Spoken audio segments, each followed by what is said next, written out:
Okay, ladies and gentlemen, sorry about the abrupt end to part one there. This is going to be part two, and as I was saying, this is Soweto, which is one of the major slum areas or ghetto areas of South Africa. You can see that there's not going to be running water, no sewer system. These homes are tin-sided, tin-roofed homes. Very poor part of South Africa. So it's sad to go from this in one part of the country to this, or just down the street. Okay, here's another picture of Soweto. You see the young man there.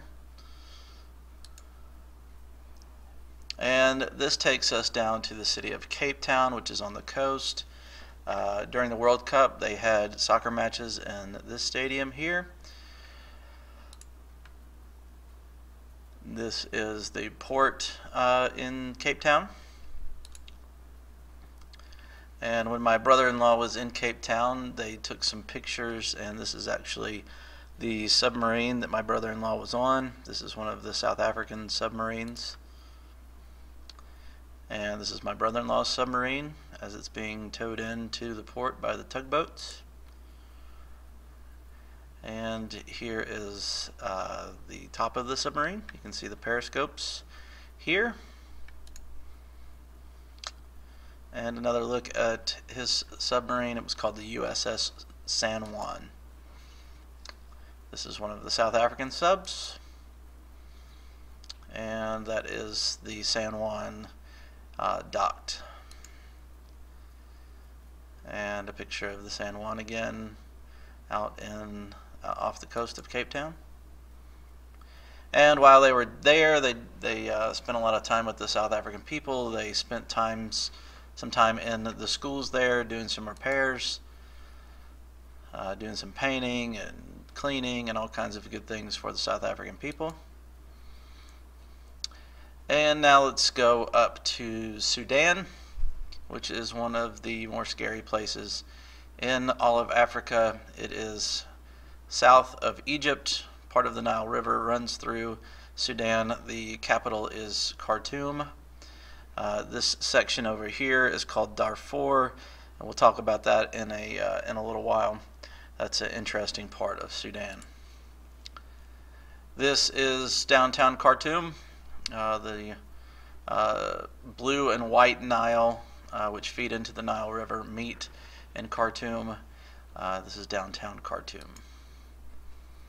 Outside of Khartoum, there's not a lot of big cities, and this is what a typical Sudanese village would look like. You can see the straw roofs. These walls, circular walls, are made from mud, and they have open doorways, and an entire family would sleep in there.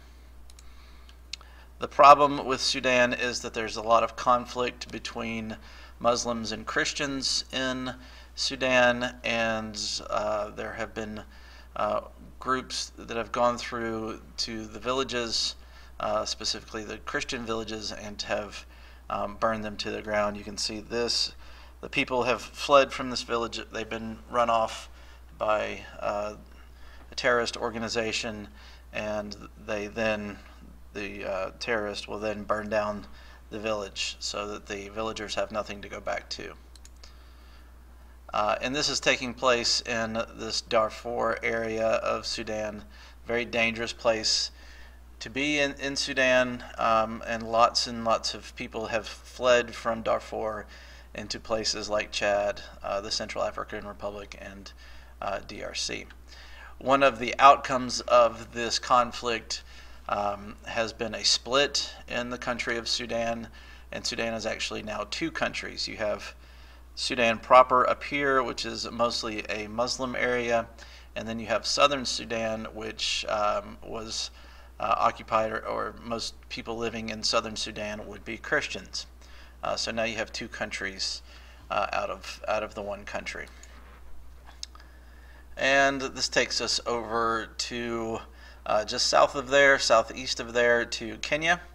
Nairobi is the capital of Kenya, and when you think of Africa, When you think of the idea of Lion King and what that looks like, this is pretty much what you're thinking of in Kenya. This is Nairobi, downtown Nairobi. It is a modern city. You can see with modern buildings and lots of cars and business going on there.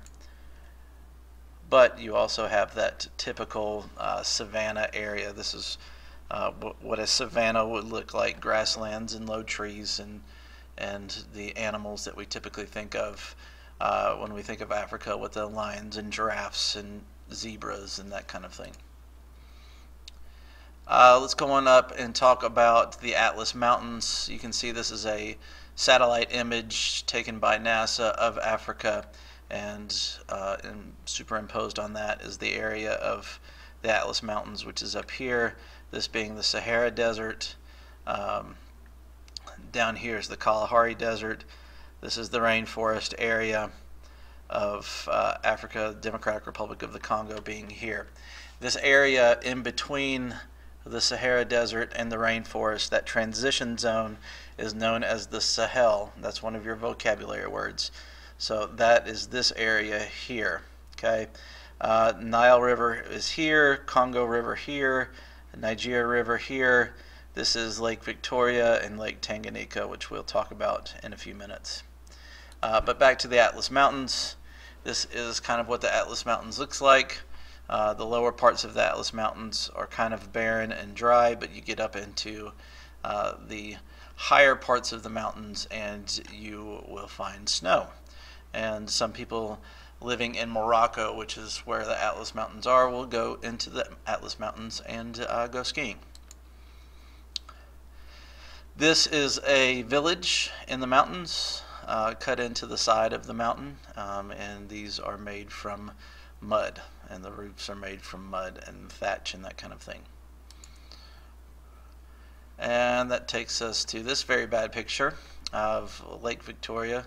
Is here. It's the largest lake in Africa, and this is what Lake Victoria looks like, mostly used for fishing and irrigation and fresh water.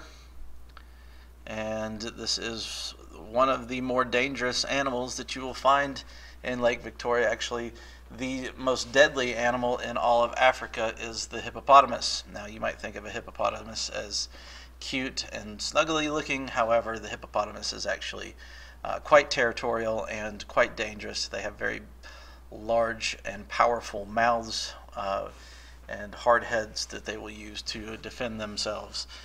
They kill more people in Africa than any other animal in Africa each year. The other dangerous animal is the crocodile. This is obviously the mama crocodile with the baby crocodile on top of its head in one of the marshier parts along the edge of Lake Victoria. Alright, so we go from Lake Victoria to this map. Here's Lake Victoria, and here is Lake Tanganyika. Lake Tanganyika is the longest lake from top to bottom in the entire world, and actually the second deepest lake in the entire world. The deepest lake is a lake in Russia called Lake Baikal. Here's Lake Tanganyika. It's a rather large lake, very long from top to bottom. And one of the things that Lake Tanganyika is known for is its fish, specifically fish called cichlids.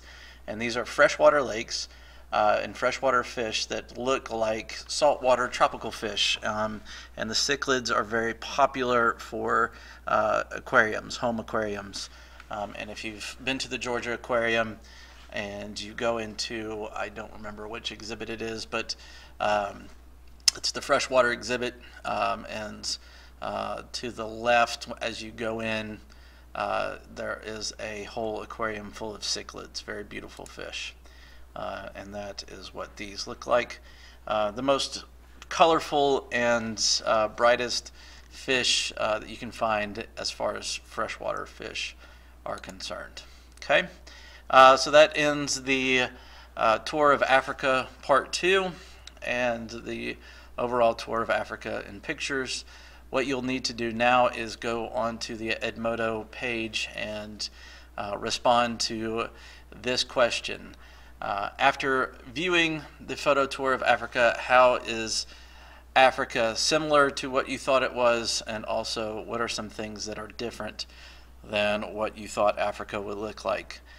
So go ahead and respond to that on Edmodo, and in class we will use this information and do some more work in Edmodo and also in class. Thank you for taking the time to watch this video, and we'll talk to you soon.